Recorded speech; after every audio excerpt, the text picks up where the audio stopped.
প্রায় 25 দিন বাবার বাড়ি ঢাকায় কাটিয়ে অবশেষে আমরা চট্টগ্রামের উদ্দেশ্যে রওনা দিলাম। দীর্ঘ যাত্রার পর যখন নিজের দরজা খুললাম, মনে হলো আহা, ঘরে ফেরার আনন্দই আলাদা।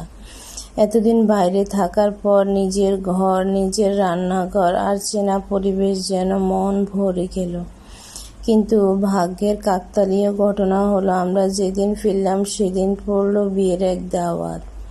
আর শুনলাম আগের দিন নাকি হলুদ অনুষ্ঠান হয়েছিল। সেটা অবশ্যই মিস করেছি, একটু আফসোস হলো, কিন্তু ভেবেছি আজকের দাওয়াতটা প্রাণ ভরে উপভোগ করব।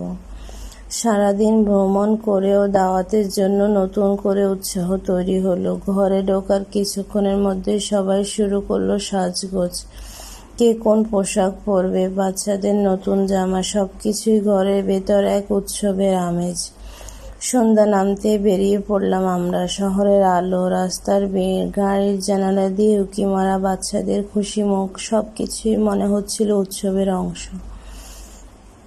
দাওয়াতে গিয়ে সত্যি জমে গেল পরিবেশ। সবার সাথে দেখা, আড্ডা, গল্প আর পুরনো দিনের স্মৃতিচারণ, সব মিলিয়ে ক্লান্তি মুহূর্ত ভুলেই গেলাম। আর খাবারের আয়োজন ছিল অসাধারণ। বিরিয়ানি, মিষ্টি, কাবাব, পানীয়, টেবিল ভর্তি সুস্বাদু পদ দেখে মন ভরে গেল। অতিথি আপ্যায়নে যেন কোনো কমতি রাখেনি কেউ।